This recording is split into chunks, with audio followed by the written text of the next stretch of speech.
welcome to Crooked Letter Podcast, the show about Mississippi sports and the folks who play them. I'm Tyler Cleveland, joined as always by my co-host and dad, Rick Cleveland of Mississippi Today fame.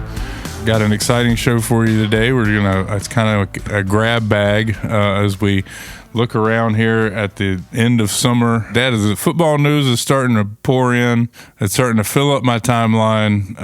It's kind of rejuvenating me, especially since the Braves have been so bad, and we'll get to that a little later. But it seems like we got something to look forward to here again. Well, I call them the dog days of August for a reason. It's hot, and although there's a lot of quote news coming out, right, none of it means anything. I know, and I'm fine with that.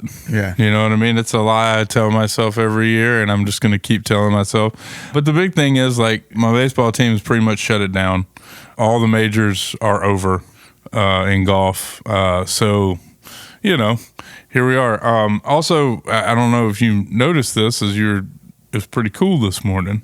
It wasn't, Yeah, I went out. I walked 4 miles and barely sweated this morning. It's at 7 o'clock. It was actually pleasant. A little breeze, about 72 degrees. And by the way, I'm just coming back from the mountains in North Carolina where it's that way a lot. Yeah. Well, when we talked to you last week, you were up there at Rusty Hampton's place, and it seemed really nice. And the pictures you sent me, man, it looked just amazing. Yeah, we had some good hikes and got away from sports for a while, and even got away from the golf course for a while. Although I drove by some that I would really like to play. Well, you can hook that up most of those places. Yeah. Dad, I want to talk a little bit about my trip over the weekend because I did get to go to Saints camp on Saturday. Saw our buddy Rod Walker out there. Said to tell you hello. You can't tell much from looking at these things, but I will say that they will be the most heat-conditioned team in the NFL because it was, especially Saturday morning, just a balmy, 93 with 100% humidity. And the way they got it set up is pretty cool out there. It's off Earhart out there in close to Metairie, and they have stands set up around the practice field for fans, but they have these giant tents with the misters and they're constantly coming by and handing out water and stuff. But it was pretty warm, but it was cool to see them and get out there and see Rod. It's the first time I've been to training camp, so I think since it was at Millsaps. I've spent way too much time down there at training camp, and it is the hottest place. It's too hot. It's way too hot to just sit and watch people, as Allen Iverson famously said, practice. Yeah, I couldn't tell much. I never can from those things. I was telling somebody there, they're like, "Oh, you must have been to a bunch of these. Can you tell anything from it?" And I was like, "Man, let me tell you a story. The last year I covered Southern Miss was the Ellis Johnson season." And we were in camp, and I remember all of the storylines coming from the camp about how, they had identified some playmakers and, they were really gelling. And I was like, so I don't listen to that anymore. Yeah. But I will tell you this. I could tell you this from watching Shuck. I don't know if he is an NFL talented quarterback. He can make all the throws that they asked him to make that I saw, but he is like 5 inches taller than Rattler or Hayner. Like he certainly looks the part. Yeah, I asked somebody else who's been out to their practices how does Shuff look, and he said he's really tall. He's like Taysom Hill size. He's big. He's not as strong as Taysom, but he's tall. And could you tell anything about how he moves? No. Yeah. No, it's practice. I mean, he jumped over the orange cones and threw it to the guy on the run in the corner of the end zone in front of me a couple of times. Hey, you'll have to forgive me. I did not ooh and ah. I have seen too much. But, I did get a chance to talk to Rod Walker for a while, who said, he told me that he thinks they're going to be pretty salty on defense. So interested to see it. Dad also ate a bunch of good food in New Orleans, so as a side note. I would be very disappointed in you if you didn't. Dad, the other observation I had at camp was got a chance to see Cam Akers. He was out and about, and not only did he get a bunch of reps as if he's, could play a serious role on this team, he also was the last player there signing autographs for kids. I'm talking about and worked the road as far as I could, the whole side of the field. He worked that whole side going up and down, signing autographs. A bunch of people yelling 601 at him. I took his picture and sent it to Judd Boswell, who told me to tell him to call him because he needs tickets. Yeah, I'm hoping. I just hope we haven't heard the last of Cam Akers, because he's one of the top talents that's ever come through Mississippi, period. I mean, my favorite story on Cam Akers is he's 15-year-old 10th grader at Clinton, and he's the player of the year. And this was back when I was the director of the Hall of Fame Museum, and we hosted the I think it was Bank Plus WAPT Player of the Year awards, and he got the Metro Area Player of the Year when he was just 15. And then later that night, he posted on what was then Twitter that he was pleased to have been inducted into the Mississippi Sports Hall of Fame. That's so good. I called Judd that night, or I believe it was, yeah, he was the coach. I said, Judd, you need to explain to him that wasn't. That's fantastic. I interviewed him at the Hall of Fame for a TV deal of some kind his senior year. I just, I remember the thing I always remember the most is the one play at the game. You and I drove up for the season opener at South Panola, and he put on a freaking show. And that there was one play where he was rolling to his left and threw it with, turned back, contorted his body and flicked his wrist and threw it like 50 yards downfield and hit a guy in stride wide open. He was a freak then, and he still looks like he could move, a house. Yeah, I'd like to send the new Saints coach a play to use during the season, and it would be a halfback pass. Well, before it's over, they may be pulling out every trick in the bag. He may end up at quarterback. Yeah. Well, he should have at Florida State, but that's a whole nother story. Dad, I want to talk a little bit about this preseason coaches poll that came out for college football on Monday. I was kind of surprised. Obviously, Texas was number one, which I wouldn't, I'm okay with that. I mean, they were really good last year. They're going to be really good this year. I know they got a hell of a season opener at Ohio State, but I was kind of surprised Ole Miss was 15 in this preseason poll. That seems, and all the headlines associated with it, because I figured they were going to be the only team in Mississippi in the poll. So when I Googled it, it was Ole Miss coaches poll, and the first 5 headlines that I saw were, is Ole Miss too high in the coaches poll? Next one, why is Ole Miss so high in the coaches poll? So just keep going down. I mean, I actually think Ole Miss is going to be pretty good. Do you think 15 is too high? No, I don't. I think if Austin Simmons is as good as he looked when he got a chance to play last year, I think they're, I think they're very well could be in the top 15 in the country. And that still doesn't necessarily mean they're in the top 7 or 8. Well, that's what I was going to say. SEC. That's what I was going to say is last week we had the conversation that the coaches, the SEC coaches, whatever the anonymous, that had them about middle of the pack. Well, that's probably where they should be right now. But I'm just telling you, the times that Simmons got in games last year, like the game at LSU when Dart got hurt, man, he looks like the real deal to me. Yeah. I mean, he's poised, he's big, strong, can really move, can throw, he's accurate. I mean, I think the sky's the limit for him. Yeah, I just worry that we're trying to replace too much on the other side of the football defensively. I just don't know if they're going to be the same team, all those big guys up front. That is just thing. You can replace people so quick with NIL, and it looks like to me they brought in some people who can play. We'll see. I mean, we'll see. Yeah. Well, I am. We're going to find out about Texas really fast. Yeah, right out of the gate. How about that for Arch? Just dipping your toe in the college football waters there. Well, I mean, he's been there a while and he's had a lot of playing time, but I mean, it's a lot different when you're. He hadn't started at Columbus, Ohio.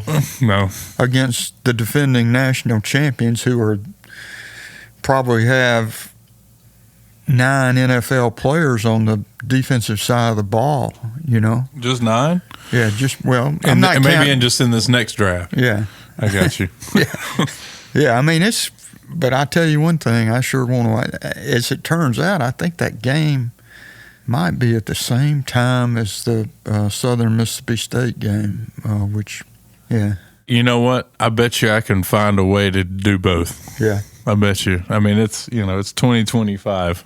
Mm-hmm. Good things happening. We'll find a way to do both there for sure.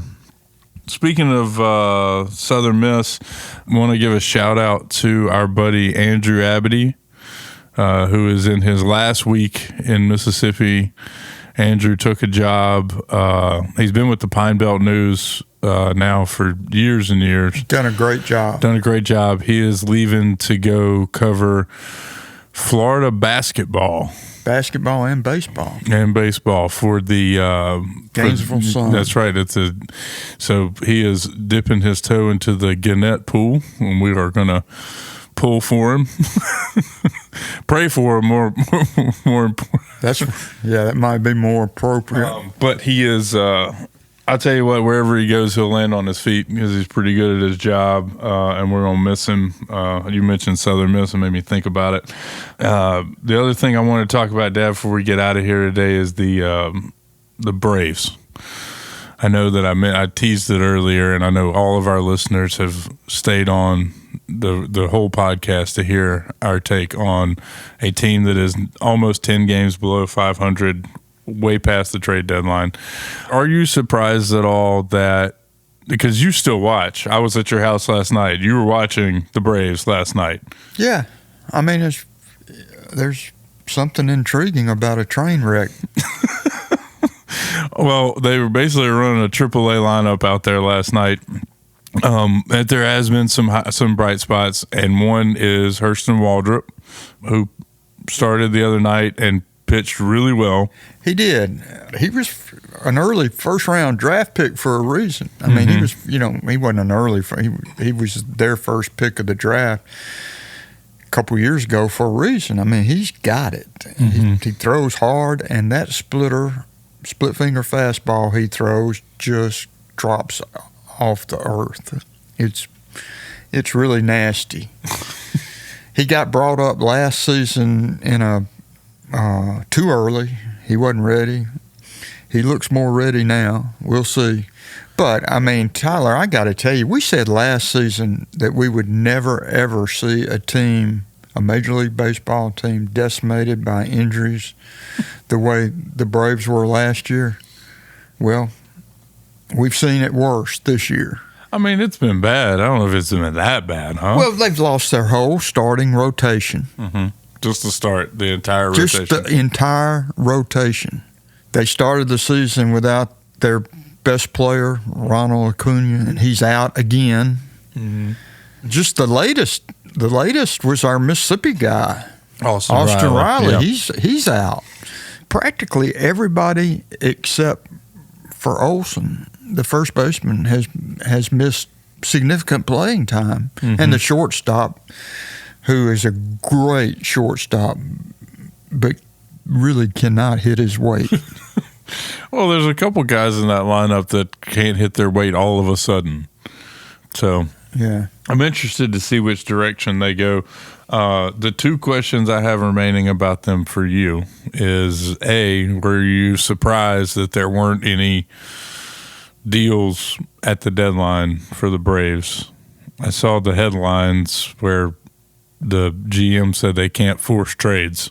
Well, I was, because of Anthopoulos and the way he usually operates, I thought they would do something.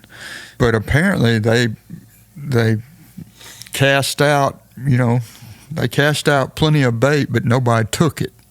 Yeah. I mean, they wanted somebody to give them something for Ozuna and Raciel Iglesias, the closer. And Iglesias, and nobody was biting. I guess Ozuna's, he's getting a little older. He's approaching 300 career home runs, and he's hit about 140 of those as a Brave in the last couple of seasons. I think there's still some tread left on Iglesias, although he's probably more suited to be a setup guy at this point in his career rather than a closer. He pitched Sunday and really looked good. I mean, his fastball was back up in the mid-90s and was moving, but he's thrown way too many gophers. Yeah. He does that from time to time. Yeah. Which is not what you want in a high leverage reliever. Yeah, the thing that I want to see what the Braves do is with my friend Brian Snitker. That was the other question I had, is that everything that I see online, like on the Braves subreddit and stuff like that, it's just the overall, I guess, assumption is that this is the last year, whether that he's going to retire or, that either way that this is the last year. And I just, I haven't seen that anywhere officially. Well, here's what I think. I think it should be his decision. If he's ready to step down, yeah.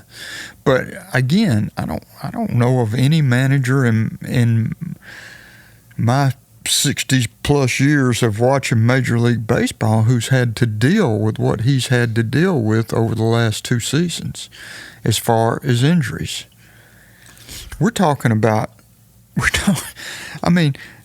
How many big league managers do you think have ever lost their entire starting rotation? I don't know. But when it happens year on, year out, year in, year out, I don't know. I don't know the answer to that question. I will say that I got a soft spot for Snit as well. But But you're ready to make a change. I don't know if I'm ready to make a change. I feel like I don't know that that's the biggest. I think they need to make some changes. I don't know if it's, if it's Snit. I wish that if they still had that core together with like Ron Washington. I feel like when there were when the whole unit was intact, that coaching staff, like that's when the magic happened.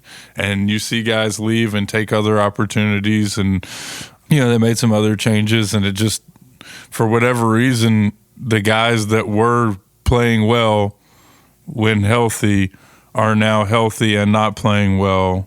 I'm looking at like Albies. Riley had that slump at the beginning, although he came on later. Olson hasn't been the same. You go down the list. Ozuna's batting average is the home runs are there, but the batting average is down. It's pretty much across the board. And yeah, the injury thing has been really unfortunate, but I feel like this is not a team that should be 10 games under 500. Yeah. I just say this. I think Earl Weaver or Casey Stengel or you name them. This is, if you compare like the Yankees during their glory years, this would be like a team playing without Mantle, Maris, Yogi Berra, Bobby Richardson, all those guys getting hurt, Whitey Ford. I mean, all these guys getting hurt in the same season, and it's just to expect. It is what it is, but I mean, it's not the manager's fault when your whole lineup gets wiped out. Yeah, I agree. I don't think it's all his fault. Like I said, they got to figure out something though, because they've got a bunch of these guys under contract for many years, and they need them to return to form. And if they look at the situation and decide that they need to make a change at manager for that to happen, I'm fine. I just don't want to watch another season like this one. How about that? Is that fair enough? Yeah. So if they're, at this point, I trust the GM as much as anybody, just because he's, he put together the roster that won the series, and I feel like they've made none of the moves that they've made. I mean, the Profar thing was a disaster. I mean, you signed him to come in and be and he's not a bad player. Since he's finally come back from the suspension. Right. He gets suspended for PEDs immediately. He was your only big off-season acquisition. And he's played pretty well and since he's come back. I mean, if they'd have had him along with Acuna and Riley and, some of the other guys that got hurt, maybe it would have been a different deal. Yeah, a whole lot of ifs in there. Yeah. A whole lot of ifs in there. Dad, what you looking forward to this next week? Doing anything fun? Getting ready for you're gonna play some season. Yeah, but you're going to play some golf now that the weather is, the heat is finally broke. If you think we're through with the heat, you... Well, when I say broke, I mean the high is 89, not 96. You know what I mean? Right. I am going to. As a matter of fact, I'm playing with my good friend Peyton Prosper in a 4-ball tournament in Philadelphia, Mississippi this weekend. Oh, man. Y'all going to Dancing Rabbit? Nope. No? We're playing the Philadelphia Country Club, which I have never played before. So wow. Neither have I. We'll see. I bet you it has turtleback green. That would be my guess. That would certainly be our good friend Archie Manning tells me that it's a fun little course. Oh, okay. All right. Well, he would know. Yeah. I'm sure he's played out there. That is kind of a universal thing with old Mississippi munis, is those, because we don't have great big elevation changes, so you got to make it interesting somehow. Yeah, well, I guarantee you, underneath in Neshoba County, underneath whatever kind of grass they have, which I understand is Bermuda, that underneath it is red clay. Yeah, well, of course. Yeah, that's part of it. We got to get over and play the rabbit sometime soon. All right. That's about all the time we got, folks. Appreciate y'all listening today, and make sure to keep up with all of Rick's latest writings over at MississippiToday.org, and we'll talk to you next week.